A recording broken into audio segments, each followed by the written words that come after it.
Clerk. I now call on our General Presbyter, Reverend Dr. Jackie Taylor, to provide her report. Jackie? Good morning, everybody.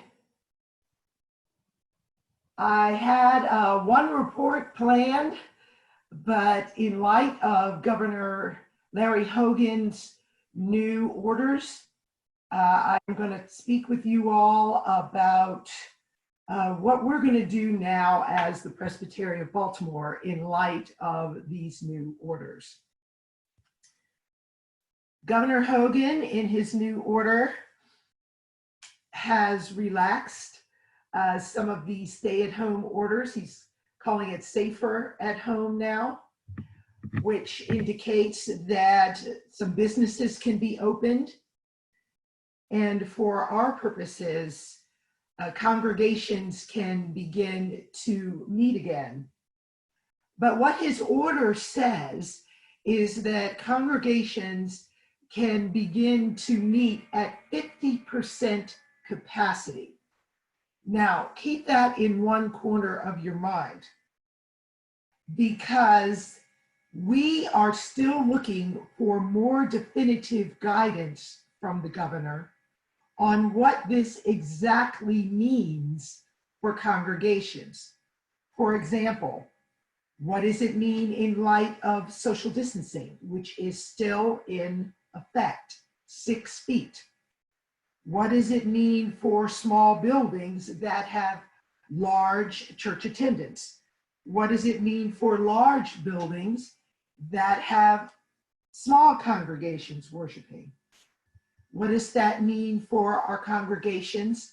Because the governor is still requiring masks in public places. What does it mean in the order? And I would encourage you to read it, because he says that local jurisdictions can still make decisions on his reopening orders. For example, Prince George's County is not going to reopen many of the things that the governor is permitting because the COVID cases have not stabilized. This morning, I was on the Howard County website where I live, and no guidance has been posted yet. I would encourage you to go onto your county websites, because many of your counties may still hold restrictions, even though the governor has lifted some of them. And as I said before, he is saying that the local jurisdictions have jurisdictions over these orders. Now, the governor has produced a plan with a 3-phase reopening for Maryland.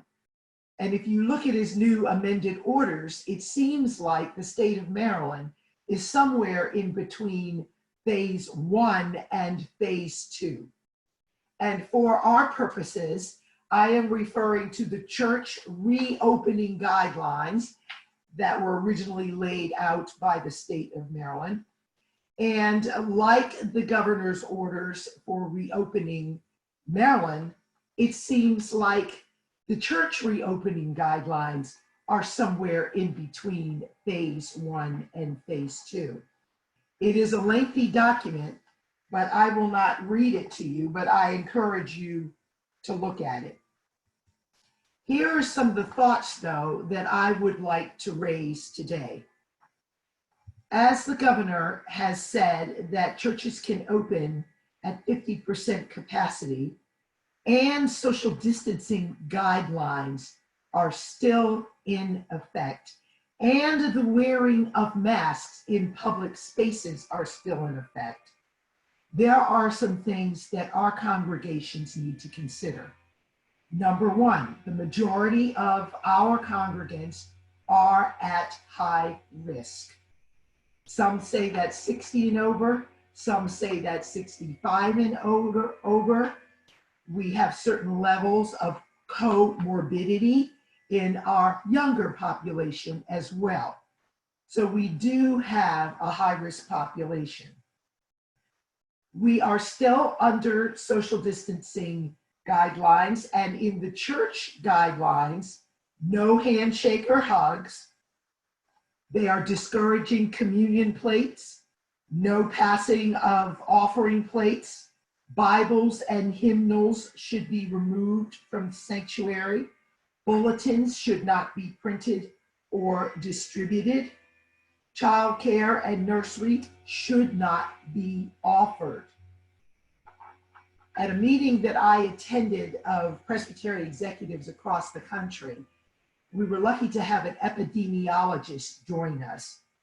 And when asked about the advice for congregations, even across the country where guidelines are different, her recommendation is simple: don't touch anything. And I agree with her. It is going to be very difficult, regardless of what the governor has said. And once again, I am waiting for further guidelines for what 50% capacity means. It is dangerous to touch bulletins, communion ware, offering plates, even pews. Handshaking, singing, unfortunately, the new guidelines from the CDC says we spread 9 feet when we talk and sing. It's unfortunate, but this is the reality of what we're living in. I have another document that has been placed on the website that I want you to review very carefully. It's from the World Health Organization. Some of you have already looked at it. It's on our website. It's a flow chart. This is a way that you all can follow the boxes that indicate if your church building is ready to have gatherings again. The virus is still among us. You can watch a number of different political news hours, and they're going to tell you a lot of different things. From no, we're not ready at all, to yeah, fling open the doors. One of the things about Presbyterianism that is wonderful is that we are educated people. And so I'm going to invite you to look very carefully at these guidelines and use the science to determine your gatherings. But for purposes of the Presbytery of Baltimore, I am going to say the following. Do not regather this Sunday. Congregations and church buildings are not ready. Instead, use this week to establish a regathering team. This regathering team will address the following. Number 1, the gathering space. This includes social distancing, marking, and measuring. This also includes a plan for sanitation. This means restrooms. This means pews. This means doorknobs, entries, and exits. There should be no coffee fellowship hour in this gathering in the future. The regathering team is also supposed to address the worship chancel space. This also requires sanitation measures. If you have a preacher, if you have a soloist, or if you have a musician.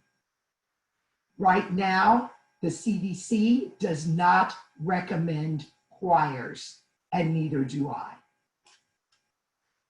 This team should also continue to think about the vulnerable population and offer for them both online ministry, phone ministry, print ministry, whatever you have been doing in this pandemic, continue to do it for the vulnerable population. Recently, a new inflammatory syndrome has emerged in children, that they have identified that may have had COVID-19 in the past. Therefore, it is very important that children do not gather unless strict sanitation measures and social distancing measures are in place, which means our children are now included in vulnerable population. Friends, I know that this Brady Bunch / Hollywood Squares thing is getting old, and you are looking forward to gathering again in the same spot. But until it is safe, I am saying do not gather this Sunday, and I may take it a step further. If you have not completed your re-entry strategy that meets all of the CDC and World Health Organization guidelines, do not gather the following Sunday. This is very important. We are a community. I know some of you are in counties, and we have 9 in the Presbytery of Baltimore that have not seen the number of COVID-19 cases that some have seen in Baltimore City or Baltimore County or in other counties that are close. But since the governor has eased the guidelines, traveling guidelines have been lifted or eased as well, which means that you can travel from county to county and bring the virus back to your community. This is a proven fact across the countries. That is why rural areas are now being hit with COVID-19. I want to close by saying that I trust that each and every one of you in the state of Maryland will heed the governor's guidelines, the CDC guidelines, the World Health guidelines, and the regathering guidelines that were put out by the governor a few weeks ago. As soon as we receive clearer guidelines about church regathering, I will post them immediately on the website with the help of Frank Pirelli, who has been fantastic during these times. Don't stop the progress that you have made in your online and community ministries. As Jack Carlson said in his most excellent sermon, the church is now being pushed into the 21st century. And for the vulnerable population, the online ministry is the way that many folks will continue to connect.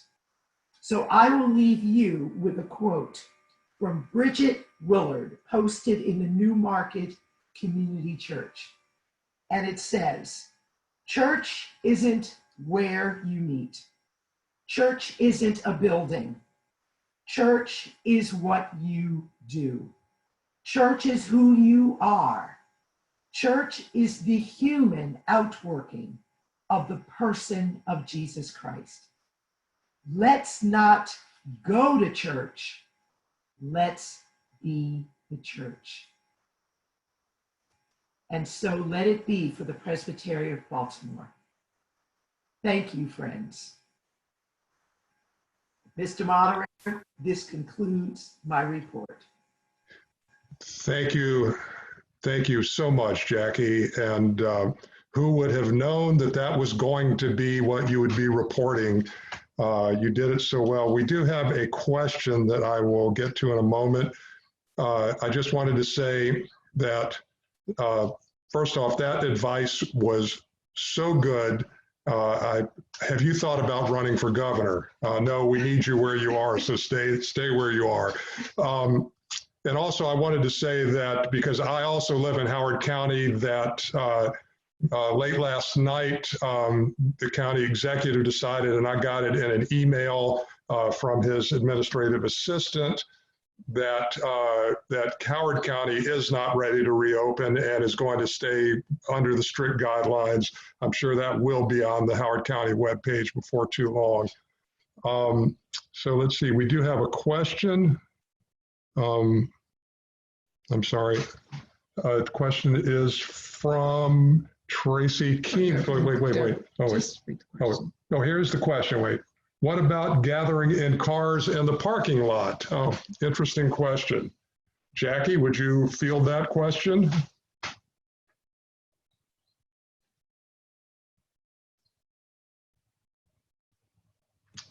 You've got to unmute my video. It's not there. Yeah, your there voice you is go. unmuted.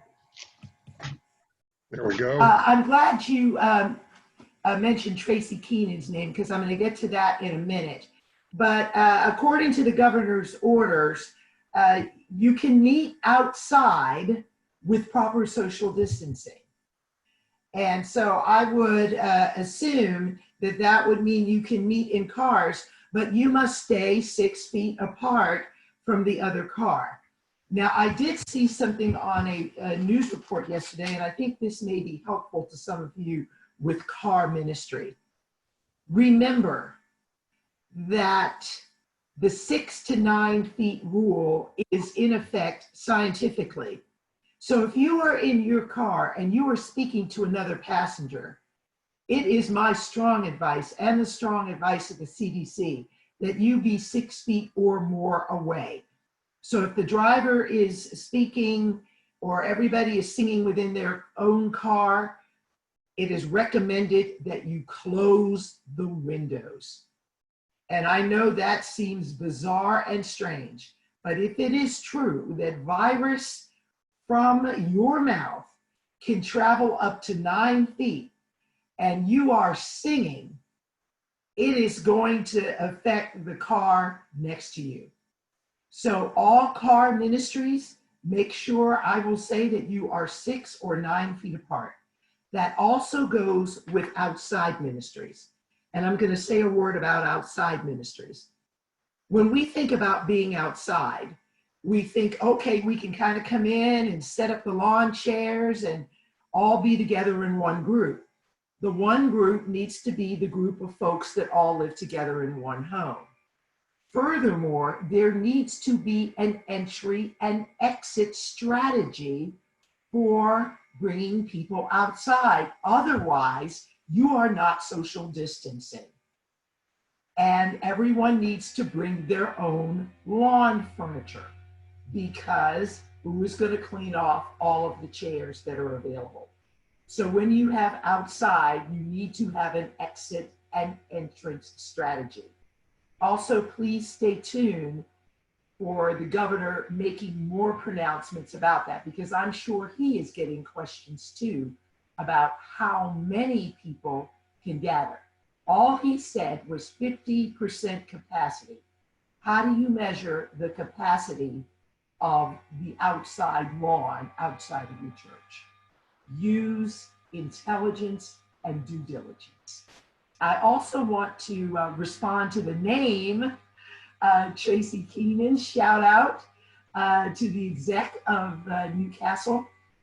Newcastle and National Capital Presbytery have the other parts of Maryland. So I would imagine that both Tracy and John Molina Moore, who is the exec in National Cap, will be speaking to their own presbyteries about it.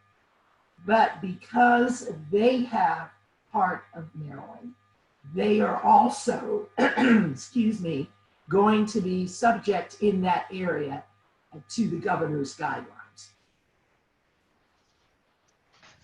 Thank you so much. We also had a question, keep your mic on for a moment, which says, would Jackie please send out or post her comments about reopening? It was such good information and I could not take notes fast enough while trying to listen. Thank you so much. I will post that by close of business today. Thank you so much. And we are truly blessed to have you as our general presbyter. It has been such a joy and an honor for me to work with you. During this time, thank you for your steady hand. And I mean that from my heart. Thank you so much. Thank you, Guy. Thank you all.